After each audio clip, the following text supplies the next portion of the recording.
A routine theft case suddenly turns into a courtroom explosion. The lawyer asks to withdraw. The judge loses patience. What did the defendant do that landed him back in jail? Watch till the end.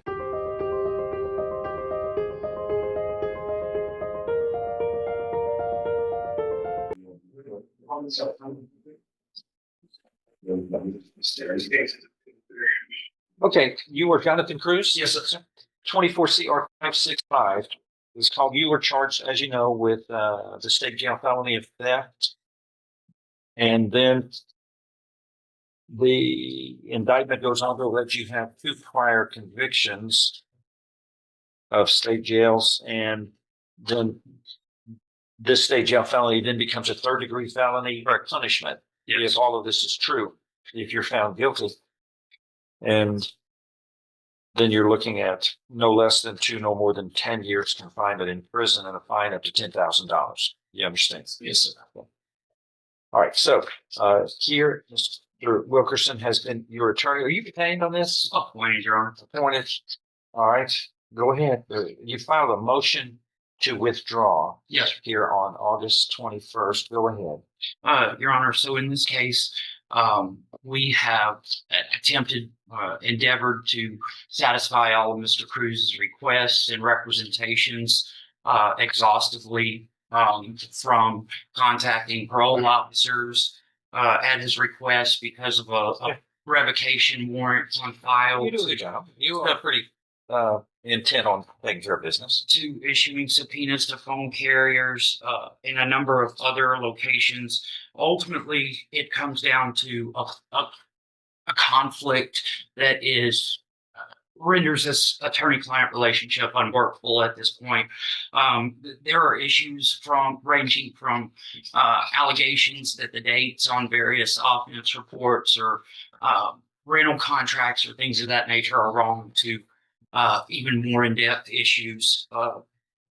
And so our last in-person meeting devolved into a loud exchange, Your Honor. I don't know what more I can do in service of representing Mr. Cruz. I believe it's in his interest and the interest of justice that another attorney be appointed to represent him on this matter.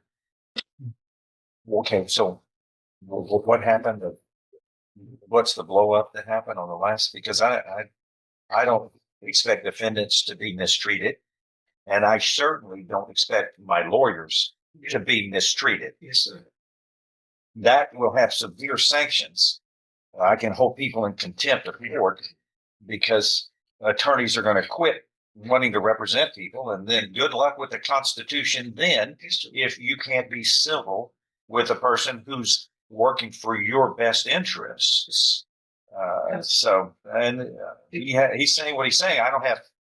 I don't believe him to be a liar and a man who is dishonest. He's never been that way to me. You can put that away. This is a document that says that I gave him a number. This is from the emergency response for T-Mobile. He tells me that the company says that is no record of such. And the company, this is a subpoena that says, know what, the attorney gave them the wrong phone number. Right there. No, this is the wrong, he asked them to research the wrong phone number. Okay. And they saying that he gave them the wrong phone number. So that's not my phone number. Okay. And they say it's right. Are y'all trying to fix that? It says, please have your attorney correct the target information. Let him talk. Go ahead. It says, please have your attorney correct the target phone number and issue a new legal.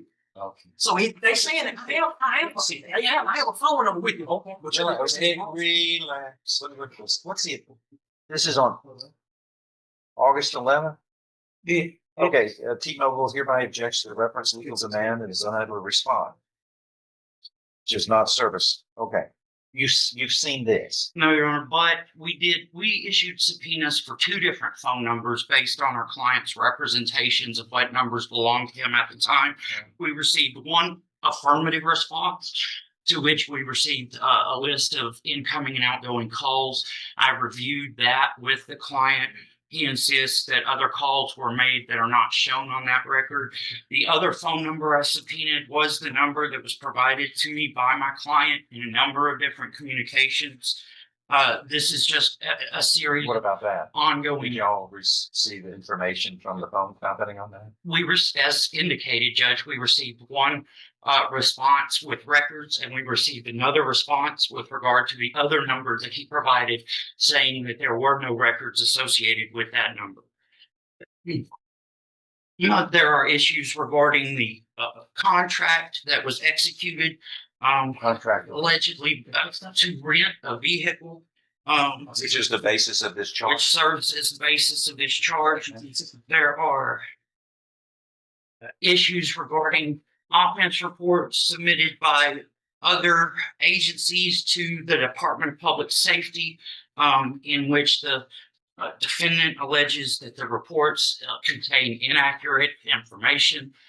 It's not a workable relationship, Your Honor. And I would just again urge the court to appoint a different lawyer, perhaps, who might be able to communicate with this defendant in a way that I seem not to be able to do. Judge Steve, with all respect, sir, this is what I want. This is what I seriously need. I want him to show you one document from the TXDOT police, from the TXDOT division. I was in an accident with Enterprise Run. I was hit in the vehicle. In the TXDOT report is wrong. It says on that document, if an officer was arrived, if a Dallas police officer arrived at this scene, then what is their final conclusion in the narrative? It says that the officer is flagged down, which means I called Dallas police, which means Dallas police to have a police report. He's going to TXDOT instead of Dallas police. You have Dallas County Sheriff that recovered the vehicle, and then you have Dallas police who actually wrote the dude that hit the Enterprise rental car called driver's side and passenger side damage to the car. I had counsel, I had a beat counsel in here, and I had a left hip injury. I'm trying to get, and then he tell me this. Enterprise rental is offering me $170,000. I told him no. Then he said Enterprise rental is offering me $230,000. I told him no. You more worried about the civil instead of criminal. For them to be offering me something like that, let me get on the streets. I'm not absconded. I can go get my own records and I will show you. That's why I'm asking, can you please let me see that TXDOT report so I can present these to Judge Stevens? So, Okay. as What do you can- say to that? there is a TXDOT report that comes from the Department of Public Safety regarding the accident that took place in Dallas. The report date on the report is from August 24th, I believe, of 2023. I believe the state also has a copy of that document. It was submitted with the What was the date of the report? The day of the report was August 24th. It was in the document section. So that's before this event occurred. No, Your Honor.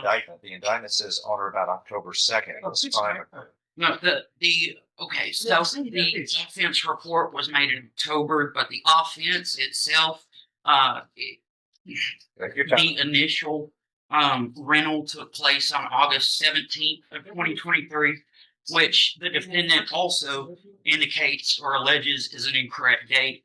And again, Judge, I don't even know where these numbers about hundreds of thousands of dollars are coming from. Just look, With all due respect, Judge Stevens, with all this is my first time respect. ever in life reading the rental card. This date happened August 13th. I came back down here. The facts don't have a lot to do with me unless you want to go to me for a trial. You want a jury trial. It's for the jury to decide what the facts are. Right here, what I want is a defendant and the attorney to work together unless you want to represent yourself. That's another issue, Your Honor. Is that right? He alleges that he is entitled to hybrid representation. Judge, this is the offense report. Judge Stevens, it says Let me right see there. it. Hey, yeah, So you know what? Damn. You know So what? that means that it's a Dallas police report, and he refusing to go get it. That's Sit over there. You're in timeout, Mr. Root. You're in timeout, Mr. Root. My goodness. No. If we learned in first grade, don't speak over other people like you're doing to me. You want me to hold you in contempt? I can put you in contempt, and that would add time to whatever this is. Don't be rude. Don't be rude. I just said you're going to have. When you tell me I don't want to see that, you refuse my rights. All right. That's what you gotta do. You're held in contempt. You are now placed back in jail until you can act properly, Mr. Rudeness. Mr. Rudeness, go back inside. Thank you. All right. Yeah, oh, you got your work cut out. What do you want to do? I would like to withdraw from the case, Your Honor. The change that the defendant initiated with the court just momentarily is illustrative of every exchange that occurs in person between myself and the defendant. Well, why would it be any different with anybody else, do you think? Well, I have to believe that there is someone out there who can speak this defendant's language and make him understand. Although it's a rude form of reading English. All right, who's next on the trial? All right, all right, I'm gonna grant you relief. Put you out of your misery. But from time to time, we have obstreperous clients. They're very difficult, but maybe another one will be have some better results from his responses, because he's obviously angry, and he certainly acts rude, and he certainly wants to control the situation on his terms, which is every time not the way the rules of evidence and the rules of law work. Everybody gets a fair opportunity to be heard, including him, but he can't overpower everyone else and try to control the proceedings by speaking over everyone and shouting. So hopefully, next person on the list will be appointed to represent Mr. Cruz, and I allow Mr. Wilkerson relief. He is requesting. Thank you. The excuse? Yes. Okay, I have John West on a bunch of things. Where's This wasn't just about the charges, it was about respect, control, and courtroom rules. If you enjoy real courtroom drama, intense judge moments, and shocking behavior, subscribe now, hit like, and comment below. Was the judge right, or did this go too far?